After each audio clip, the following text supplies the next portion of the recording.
오늘 디모데전서 1장 12절 이하 말씀을 중심으로 바울의 세 가지 감사라고 그랬는데 사실은 한 가지예요. 우리가 함께 말씀을 나누면서 은혜를 나누도록 하겠습니다. 오늘 성경 본문에 사도 바울이 디모데에게 오는 편지 가운데서 그는 감사를 드리고 있습니다. 나를 능하게 하신 그리스도 예수 우리 주께 내가 감사함은 나를 충성되이 여겨 내게 직분을 맡기심이니 내가 전에는 회방자요 핍방자요 포행자였으나 도리어 긍휼을 입은 것은 내가 믿지 아니할 때에 알지 못하고 행하였음이라. 우리 주의 은혜가 그리스도 예수 안에 있는 믿음과 사랑과 함께 넘치도록 풍성하였도다.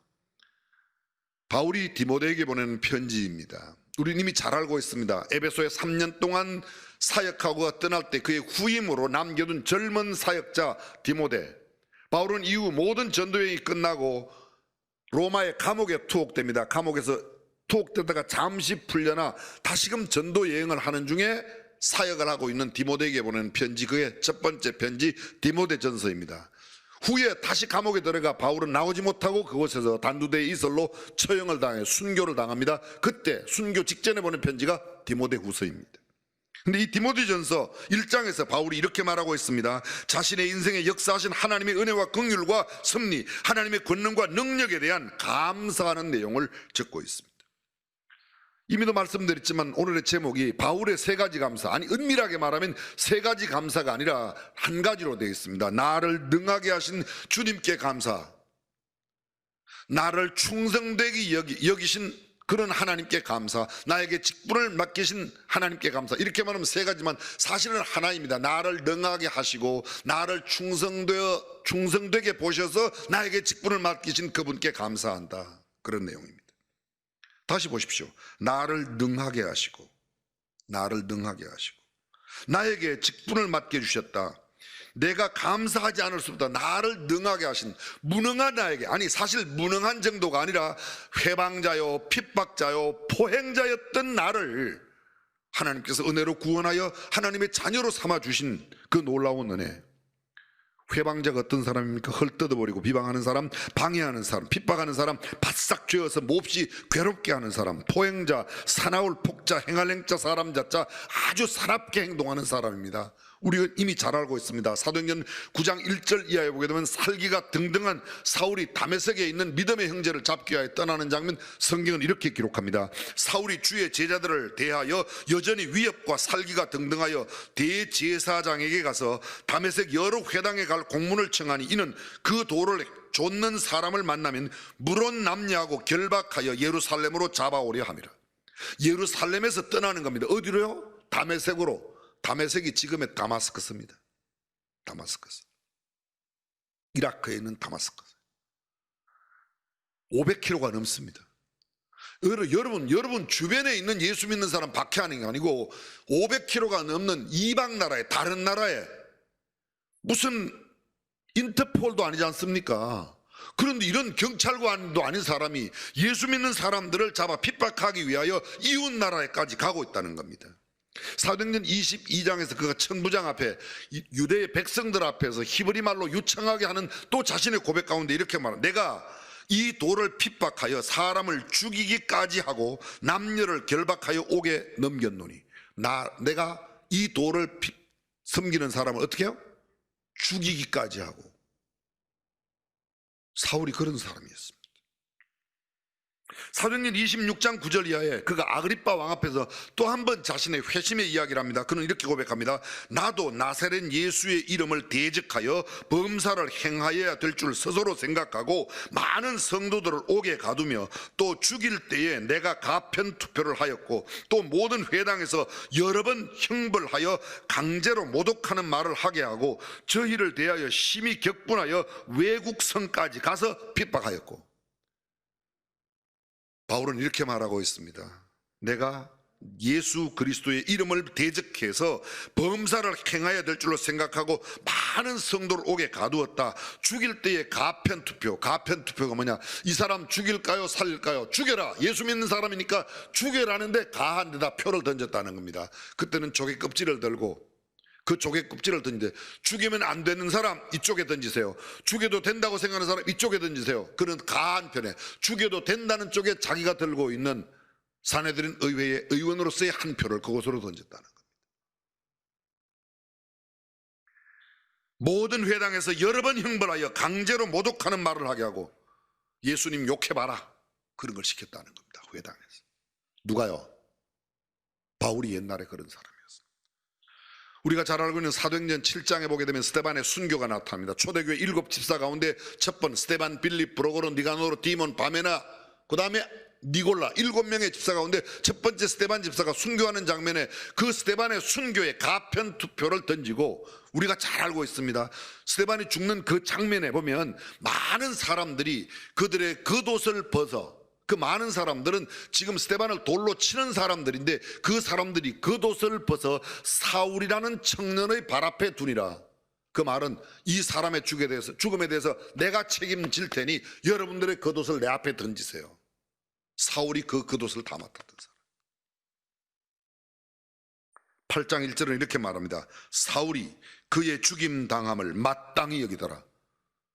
스데반, 그놈은 죽을 놈이야. 마땅히 여겼다는 겁니다. 이러한 나를, 이러한 바울을 하나님께서 선택해 주셨다는 것이 너무나 감격스럽고 감사하다. 그러한 나를 어떻게 하나님께서 구원하여 하나님의 자녀로 삼아 주시는가? 지금 그 이야기를 믿음의 아들 디모데에게 이야기하고 있습니다.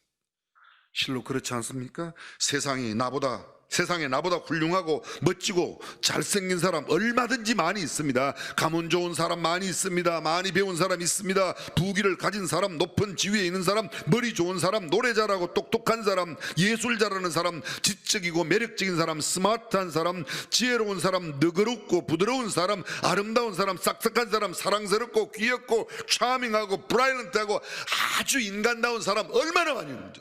근데 그들 모두를 다 제외하고 누구를? 나를 하나님의 자녀 삼아 주신 거지. 감사한 분. 아멘. 바울이 말합니다. 고린도전서 15장 보면 나는 만삭되지 못하여 난 자. 디모데전서 1장 15절 오늘 본문 마지막 부분에 나는 죄인 중에 괴순이라. 고린도후서 11장 29절 나는 약하다 내가 부득불 자랑할진대 나의 약한 것을. 여러분, 우리가 바울이 어떤 사람인지 알고 있습니다. 바울이 베냐민 지파의 왕손이라는 겁니다. 바울이 가장 율법을 잘 지키는 바리새파 사람입니다. 이스라엘 족속입니다. 히브리인 중에 히브리인입니다. 율법을 누구보다도 잘 지켰습니다. 가말리엘 문화에서 법학과 철학과 수사학을 배운 당대의 최고의 학문입니다. 그런 사람이 내 자신을 괴수라고 말하고 나는 자랑할 게 연약한 것밖에 없다고 말한다면 우리는 뭘 자랑할 수 있겠습니까? 그러나 염려 마십시오. 하나님은 그 약하고 보잘것없고 정말 형편없는 우리를 택하여 하나님의 자녀 삼아주신 그 놀라운 은혜, 할렐루야, 이것이 감사한 것.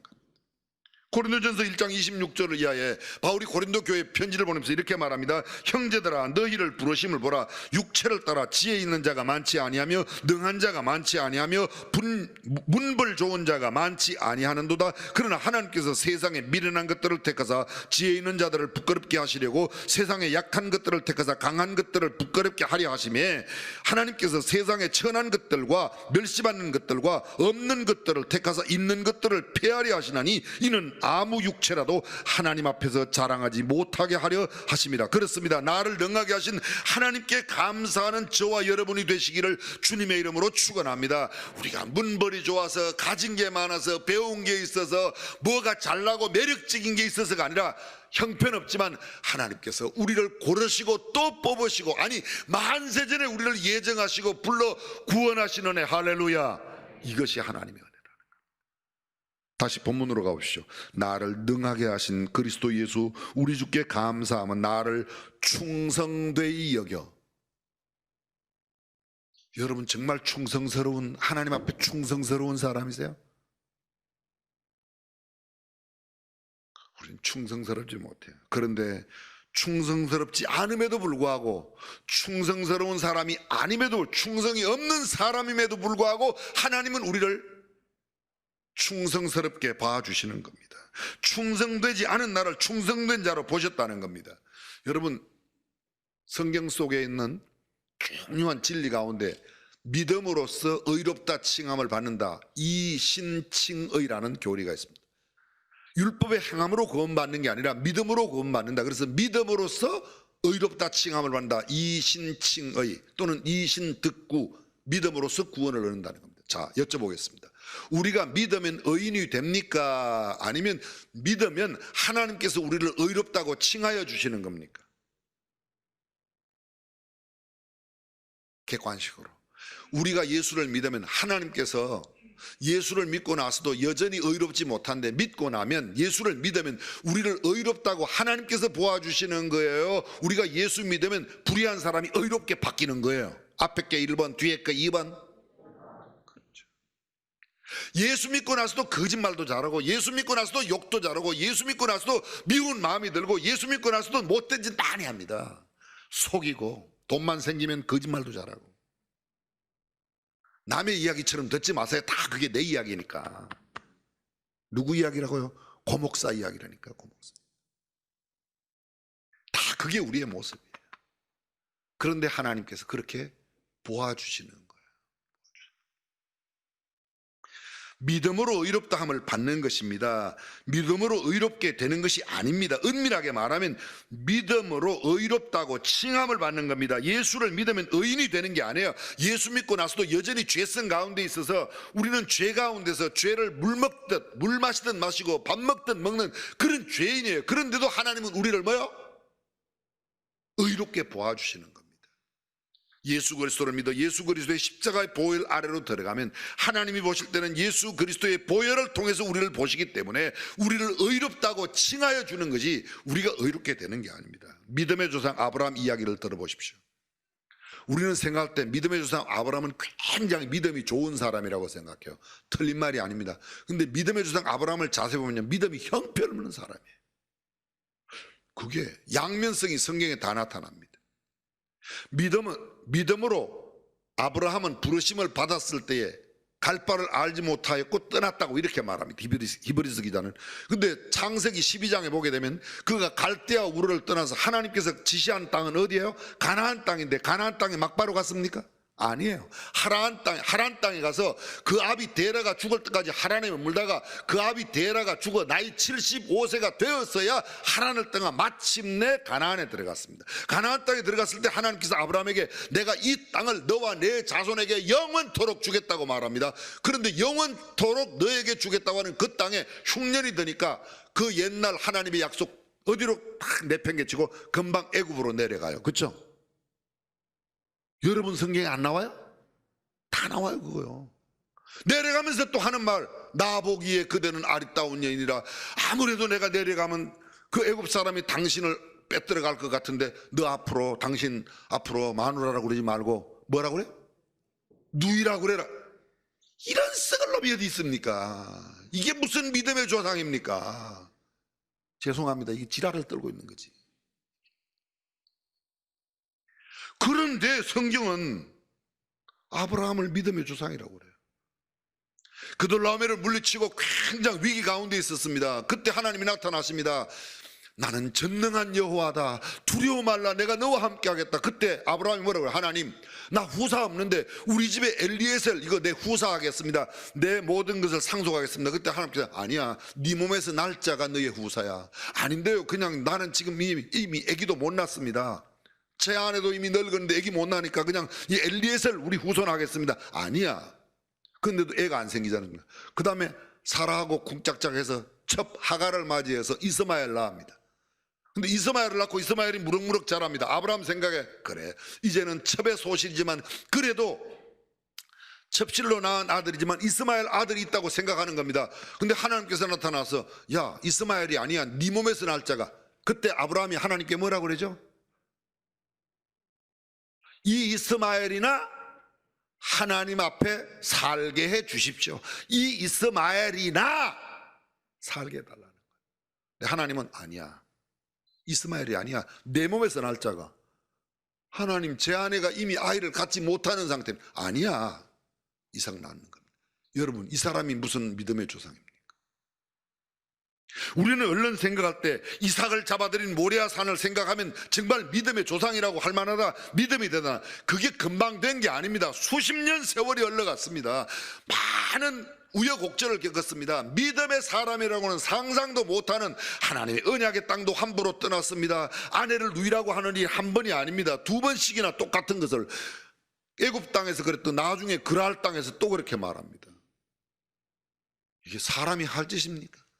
웬만큼 나빠도 마누라를 여동생이라 하는 사람은 없잖아요. 그렇죠? 우리 교회 혹시 그런 사람 있어요? 한 분도 없잖아요. 뭐 이런 사람이 아브라함이 무슨 믿음의 조상입니까? 그런데 하나님은 그렇게 말씀하지 않으세요. 결국은 그를 믿음의 조상이라고 말씀하시는 겁니다. 다시 히브리서 11장 8절, 믿음으로 아브라함은 부르심을 받았을 때 순종하여 장래 기업으로 받을 땅에 나갈새 갈 바를 알지 못하고 나갔으며, 하란에 머물렀다, 약속의 땅을 버리고 떠나갔다, 그런 이야기 하나님 생각지 않으시고 내가 너를 충성되게, 너를 정말 귀엽게, 너를 사랑으로 보셨다는 겁니다. 사실은 우리 역시 충성되지 못합니다. 우리도 변덕이 죽을 듯합니다. 아침에는 이랬다가 저녁에는 이랬다가. 하나님이 이스라엘 백성들에게 뭐라고 말씀하시는가? 제가 성경에 보았더니 이렇게 써요. 너희는 뒤집지 않는 전병 같고, 뒤집지 않은 전병. 전병을 구울 때 다 타는데도 안 뒤집힌 전병, 다 타는 겁니다. 그걸 좀 쉬운 말로 표현하면 너는 미련하기 거지없어. 다 타는 줄도 모르고 그냥 버티는 것들이야, 이런 말이죠. 그 다음에 계속해서 아침에 쉬 사라지는 이슬 같구나. 너네 아무것도 힘도 없어. 너 별거 아니야. 그냥 금방 말라버리는 이슬 같은 게 너야. 인생이 그렇다는 겁니다. 그러나 하나님은 그분의 언약에 변함이 없으세요. 이렇게 변덕이 죽을 듯하고 이랬다 저랬다 하고 큰 난리를 때리는데도 하나님은 우리를 그렇게 보자면 너는 신실하다 끝까지 그렇게, 이걸 갖다가 언약적 사랑이라 covenant love라고 말하는, 좀 어려운 용어인데 신학적 용어예요. 네가 무슨 짓을 해도 나는 너를 사랑한다. 언약적 사랑이라고 합니다. 여러분, 결혼식 할 때 주례 앞에 신랑 신부가, 신랑은 지금 곁에 서 있는 신부를 그대의 아내로 맞이하느냐 이야기하죠. 그 다음에요, 검은물이 팥뿌리가 되기까지 이 여자를 사랑하고 죽음이 갈아놓기 전까지는 일생 동안 함께 하기로, 슬플 때나 기쁠 때나 병들 때나 건강할 때나 함께 하기로 하느냐? 그러면 아멘 그러지 않습니까? 그죠? 누구한테 약속하는 거예요? 신부에게? 맞아요. 누구에게? 하나님께. 하나님, 제가 이 아내를 사랑하겠습니다. 이 여자를 사랑하겠습니다. 아내로 항상 귀하게 여기겠습니다. 죽음이 갈아놓기 전까지는 절대로 이 여자 떠나지 않겠습니다. 1년도 안 돼서 이혼 왜 해낸 거예요? 그게 우리예요. 그게 인간이에요. 지금 곁에 있는 신랑을 그대의 남편으로 맞이합니까? 예. 병들거나 건강하거나 가난하거나 부유한 일체의 경우에도 이 남자를 사랑하고 존경하고 순종하여 일정한 아내로서의 본분과 정조를 굳게 지키며 죽음이 갈아놓기 전까지는 일생 동안 함께하기로 서약하느냐? 예, 아멘. 일주일도 안 가서 이놈아 저놈아 이 새끼야 저 새끼야 다 그게 사람이에요. 그거 누구한테 한 약속이에요? 하나님께 한 거예요. 하나님께. 하나님, 제가 이 남자를 내 남편으로 알겠습니다. 순종하겠습니다. 존경하겠습니다. 그게 인간입니다. 그게 인간. 그러한 우리를 하나님은 언약적 사랑으로 사랑하셨다. 하나님을 모른다고 했다가 하나님 그럴 수 있고 하나님 앞에 항변하고 하나님 앞에 대어들고, 그럼에도 불구하고 하나님은 우리를 변하지 않는 사랑으로, 변치 않는 사랑으로, 불변의 사랑으로 우리를 사랑하시는 사랑, 하나님의 언약적 사랑인 줄로 믿습니다. 우리가 충성되지 않아요. 근데 하나님 우리를 충성되게 보시기로 작심하셨어요. 죄송합니다. 할아버지 할머니들은 손자는 다 이뻐요. 다 똥도 싸도 이쁘고 소리 질러도 이쁘고 울어 다 이뻐요. 그죠? 아직 할아버지 할머니가 아닌 사람은 잘 모르시나 봐요. 진짜. 아들은 안 그래요. 아들은 잘못하면 손자는 그냥 다 이뻐요. 죄송해요. 손자가 생기고 보니까 저 손자 이야기 처음 하는 거예요. 앞으로는 조심할게요. 그냥 이쁜 거예요. 하나님의 사랑은 언약적 사랑으로 일방적 사랑인데 동의하시면 아멘. 그렇게 충성되어 계십니다. 노예 제도가 있었을 당시에 영국에서 건장한 노예가 경매에 붙여졌습니다. 500파운드부터 시작했습니다. 500파운드. 어떤 사람이 500파운드, 옆에 600파운드, 700, 800, 1000, 1500, 2000, 2000파운드. 드디어 2000파운드에 막 낙찰이 되려고 그런다. 2000파운드 더 없습니까? 더 없습니까? 그러면 2000파운드. 그때 잠깐만요, 한 신사가 손을 들면 내가 10,000파운드 내겠습니다. 다 놀랐습니다. 노예도 놀라고, 노예 경매하던 사람 다 놀랐어요. 10,000파운드. 노예 문서 주세요. 딱 노예 문서를 받았는 이 신사가 노예 문서를 모든 사람들이 보는 데서 다 찍습니다. 그리고 라이터를 꺼내고 불을 붙여 탁 됩니다. 그리고 노예에게 합니다. 너는 더 이상 노예가 아니다. 너는 자유인이다. 이 노예가 얼마나 감격스러운지 몰라요. 세상에 2,000파운드에 팔릴 나를 10,000파운드나 주고 샀으면 나를 갖다 불에 먹어야 될 텐데, 도대체 이 주인이 다 노예 문서 다 찢고 나를, 야, 주인님, 제가 평생 주인님을 죽도록 모시겠습니다. 아니야, 당신은 자유. 아니에요, 주인님, 저는 주인님을 섬기겠습니다. 글쎄 아니라니까. 주인님 무슨 일을 시키든지 뭐 다 하겠습니다. 긋고 말려도 긋고 자기는 하겠다는 겁니다. 그래, 그럼 내가 너한테 이런 일 맡길게. 이게 직분 맡긴다는 거예요. 오늘 성경 본문에 너 집사해라. 아이고 씨, 주일학교 교사, 목사님 저 내년도엔 주일학교 교사 못해, 이런 게 아니라는 겁니다. 억지로 받는 게 아니라는 겁니다. 사랑하는 성도 여러분, 우리 가운데 목사 될 자격이 있어 목사 된 사람 몇 명이나 있겠습니까? 한 명도 없어요. 단 한 명. 장로 될 자격이 있어 장로님 되신 분 몇 분이나 계세요? 한 분도 없어요. 하나님께서 우리를 충성되이 여기시고, 하나님께서 우리를 귀하게 여기시고, 하나밖에 없는 독생자 예수 그리스도를 대신 십자가에 못 박아 죽게 하심으로 우리를 사셨고, 우리를 구원하여 주셨고, 우리를 하나님의 자녀 삼아 주셨고, 우리를 구원하여 그 귀한 직분 허락하여 주신 줄로 믿으시면 아멘. 성도 마찬가지. 마귀의 종되었던 우리를 대적하는 의문에 쓴 증서를 도만하시고 제하여 버리사 십자가에 못 박으시고 그리고 허락하신 것입니다. 이것이 뭔가? 하나님의 은혜요 구원입니다. 오늘 성경 본문에 보십시오. 12절부터 14절까지 이 두 개의 단어가 나타납니다. 하나가 뭐냐면 긍휼. 13절, 내가 전에는 회방자요 핍박자요 포행자이었으나 도리어 긍휼을 입은 것은 하나님의 긍휼이. 긍휼이라는 단어가 뭐라고 그랬습니까? 구약 성경에 이 긍휼이라는 단어가 헤세드라는 인자하심으로, 신약에는 그게 은혜예요. 근데 구약적 표현과 신약적 표현, 긍휼이라는 단어를 굳이 우리말로 설명한 뭐예요? 마땅히 주어야 할 형벌, 죄의 대값으로 주어야 할 형벌을 주시지 않는 겁니다. 자격이 돼요. 조건이 맞아요. 그런데 마땅히 줘야 할 형벌을 주지 않는 그 긍휼이. 은혜는 뭐예요? 받을 자격이 없어요. 주면 안 돼요. 그런데도 주시는 거예요. 뭔데? 하나님의 아들 됨의 자격이 없어요. 하나님의 아들이 될 수가 없어요. 왜요? 죄인이기 때문에. 그런데도 불구하고 주어서는 안 될 하나님의 자녀됨의 신분을 주는 것이 뭐예요? 은혜이고, 주어야 할 형벌을 주시지 않는 게 뭐예요? 긍휼이에요. 그 은혜와 긍휼로 우리를 어떻게 해요? 우리를 구원하여 주셨다는 겁니다. 할렐루야. 그것이 오늘 성경입니다. 그 말씀으로, 그것으로 우리를 능하게 하셨다. 세상에 어떤 것들로 할 수 없는 우리를 능하게 하시고, 우리를 충성되게 여기시고, 우리에게 허락하신 그 귀한 직분, 감격스러워 어쩔 수 없는 그런 마음으로 감격스럽게 감당하는 그 직분 맡기셨어요. 사랑하는 성도 여러분, 이 은혜에 대한 감사, 단순히 한 해 동안 거두어들인 공물에 대한 감사, 그것을 넘어서서 내 구원의 감격에 감사하고 내가 받은 하나님의 은혜와 긍휼에 감사하며 생활하는 저와 여러분이 되시기를 주님의 이름으로 축원합니다.